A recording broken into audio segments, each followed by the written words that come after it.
दोस्तों last video में हमने यून ची और एम्परर को 9 कॉल्ड्रॉन्स के बारे में बात करते हुए देखा था। इसके आगे हम इस वीडियो में जानेंगे। वीडियो में हमें एक आदमी को पीछे से एक जंगल में दिखाया जाता है जहाँ पर लेपर्ड आता है और उसके आगे झुक जाता है। वो आदमी लेपर्ड से मिशन के बारे में पूछता है। लेपर्ड बोलता है जैसा आपने आदेश दिया मैंने उन्हें एक दूसरे के खिलाफ कर दिया। 9 कॉल्ड्रॉन्स की सील तोड़ दी गई है। फिर वो आदमी उससे बोलता है कि लेकिन तुम्हारे लुक्स को देखते हुए ये एक मुश्किल लड़ी गई जीत की तरह लगता है, लेकिन तुमने सोचा था कि इस अवसर का उपयोग ताइयू की 9 कोड़ाही को जब्त करने के लिए कर सकते हैं और सेक्रेड लॉर्ड की कृपा प्राप्त कर लोगे, है ना? लेपर्ड उससे माफी मांगता और बोलता है कि मैं सच में आपकी हेल्प करना चाहता हूँ, बट वो आदमी उसके ऊपर अपने पर रखता है और बोलता है तियान यू स्टार 9 कॉल्ड्रॉन्स जो दिव्य प्रोविडेंस की वस्तुएं हैं। ये पवित्र लॉर्ड की बड़ी योजना है। हम तुम्हें इसे गड़बड़ नहीं करने दे सकते। अब तुम्हें इन चीजों के बारे में नहीं सोचना, ये तुम्हारी चिंता नहीं है। मैं नहीं चाहता कि ऐसी घटना दोबारा हो। फिर फैंग सिटी में दिखाया जाता है कि जहां हांजी सी शेंग को अपने पीठ पर ले जा रहा होता है। जाते जाते वो बोलता है तुम पावरफुल हो, फिर भी बेहोश हो गई। औरतें ऐसी ही होती हैं। तभी अचानक बेहोश सी शेंग कुछ बड़बड़ाने लगती है, कुछ बोलने लगती है। वो उससे देखता है, फिर आगे चलने लगता है। साथ में वो छोटे ड्रैगन को भी रस्सी से बांधकर घसीटते हुए लेकर जाता है। अगले सीन में जी शेंग को उसके घर में सोते हुए दिखाते हैं। वो सोते हुए ही रोती है और अपने पास में हुए घटना को याद करती है। फिर हमें एक रूम में दिखाते हैं जहाँ हांजी बैठा होता है। गुलेंग इधर से उधर घूमता है और ड्रैगन को ऊपर लटका दिया होता है और उसे बार बार हांजी की तलवार मारता है, जिससे वो ड्रैगन चिढ़ जाता है। वो गुस्से में बोलता है तुमने मेरे साथ इस तरह व्यवहार करने की हिम्मत कैसे की? तुम लोग बदमाशों का झुंड हो। प्लीज शांत रहो, मिस अभी भी सो रही हैं, उनके रेस्ट में डिस्टर्ब मत करो। बट ड्रैगन नहीं मानता। उधर सी शेंग को होश आ जाता है। तभी एक लेडी आकर इनको सी शेंग के जागने की खबर देती है। तभी वो दोनों सी शेंग की ओर जाने लगते हैं। लेडी हांजी को रोकती है और बोलती है रुको सी शेंग, सिर्फ मास्टर गुलेंग से अकेले में मिलना चाहती है। फिर गुलेंग सी शेंग से मिलने जाता है और उन दोनों में बात करते हुए दिखाते हैं। सी शेंग बहुत सैड होती है। सी शेंग गुलेंग से बोलती है मुझे खेद है कि मैं यूजलेस थी। मैंने देखा कि 9 कॉल्ड्रॉन्स गायब हो गए हैं, फिर भी मैं इसे रोक नहीं पाया। मैं अपने पिता की बेटी होने का योग्य नहीं हूँ।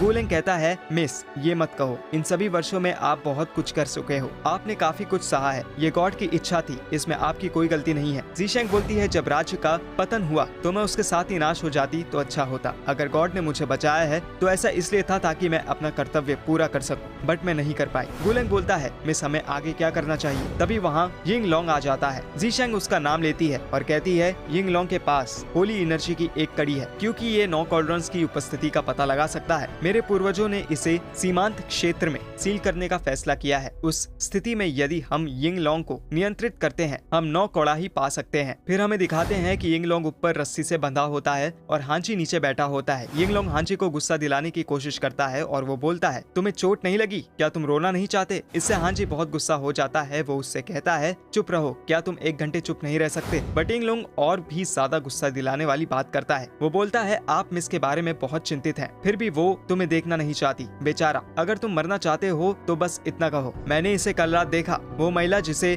सख्त अभिनय करना पसंद है हमेशा ऐसे ही पलों में अपने नाजुक स्थलों को प्रकट करती है। अच्छा मैं कभी नहीं। तुम किस बकवास की बात कर रहे हो? हांजी और ज्यादा गुस्सा हो जाता है। यिंग लॉन्ग कहता है रो मत, डरो मत। मैं हांजी जब तक मैं जीवित हूँ आपकी रक्षा करने के लिए शपथ लेता हूँ। हांजी उस पर गुस्सा होता है और हमला करते हुए बोलता है तुम्हारी हिम्मत कैसे हुई? तभी यिंग लॉन्ग सी शेंग का नाम लेती है, जिससे हांजी रुक जाता है और फिर यिंग लॉन्ग रस्सी को मुंह से काट कर बचकर खिड़की से बाहर निकल जाता है। हांजी कहता है मैं तुम्हें छोड़ूंगा नहीं, तुम्हें मार दूंगा। और फिर वो उसके पीछे अपनी तलवार जिया युआन को भेजता है। यिंग लॉन्ग जितना तेज भागता है उतना तेज तलवार भी उसके पीछे भागती है, बट फिर भी उसे नहीं पकड़ पाती। फिर हमें गुलेंग और जी शेंग को दिखाते हैं। गुलेंग बोलता है क्या हमें पहले इस बारे में नहीं सोचना चाहिए? 9 कॉल्ड्रॉन्स की तलाश खतरनाक होनी तय है। अगर कोई आपकी रक्षा नहीं करता है मुझे डर लग रहा है। जी शेंग कहती है हाँ जी एक कुशल सेनानी हो सकते हैं, लेकिन इससे कोई लेना देना नहीं है। जैसा कि आपने कहा है कि हमारे आगे का रास्ता खतरनाक है और अनिश्चित है, इसके अलावा उसका अपना रास्ता है, उसे मुश्किल स्थान पर क्यों रखें? तभी वहाँ हांजी आ जाता है और बोलता है मिस जी शेंग तुम मुझे कम आंकते हो। सॉरी मेरा मतलब सुनने से नहीं है। जी शेंग बोलती है इट्स ओके, मैं अपने गुरु के आदेश पर यहाँ आया हूँ, मैं आधा नहीं छोड़ूंगा। इसके अलावा मैं आंशिक रूप से जिम्मेदार हूँ आपकी चोट के लिए लोमड़ी दानव के हाथों में। फिर चाहे मेरी गलतियों की प्रायश्चित करना ही क्यों ना हो, मैं आपकी सहायता करना कंटिन्यू रखने की आशा करता हूँ मिस जी शेंग। फिर सब शांत हो जाते हैं और सी शेंग कुछ सोचने लगती है। फिर हमें रॉयल पैलेस में दिखाते हैं जहाँ पर एम्परर और युआन साथ होते हैं। एम्परर उससे पूछता है कि 9 कॉल्ड्रॉन्स के बारे में आपके क्या विचार हैं? युआन बोलता है 9 कॉल्ड्रॉन्स प्राचीन काल में ताइयो द्वारा बनाए गए थे। ये खजाने का खजाना है। अगर यूचिन ने कहा है तो आपको इसे नजरअंदाज नहीं करना चाहिए।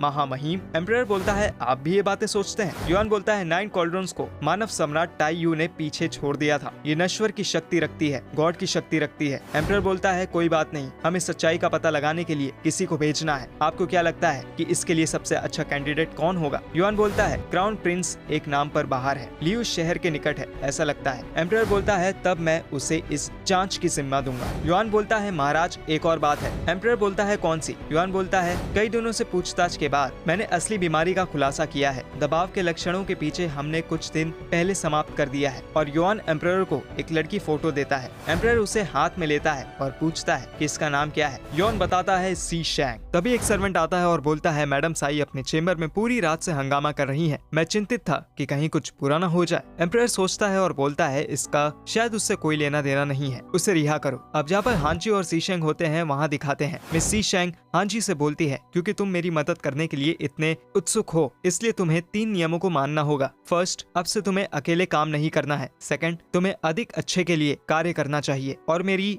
आज्ञा सुनो। ऐसे बोलते बोलते हांजी को पीछे धकेल देती है। हांजी बेचारा चुप रहता है, फिर बोलता है कि थर्ड रूल क्या है? सी शेंग बोलती है, चलो इसे छोड़ दो, मैं समय आने पर इसे समझाऊंगी। हांजी मन में थोड़ी देर सोचता है और खुद से बोलता है, ठीक है। दानव लंबे समय से पवित्र ऊर्जा पर नजर गड़ाए हुए है, वे निश्चित रूप से अधिक संख्या में आएंगे। मैं पवित्र ऊर्जा की रक्षा करूंगा, मैं गलत नहीं हो सकता और दानव का वध करूंगा। फिर सी शेंग उससे पूछती है, क्या हुआ? हांजी बोलता है, ठीक है, मैं सहमत हूँ।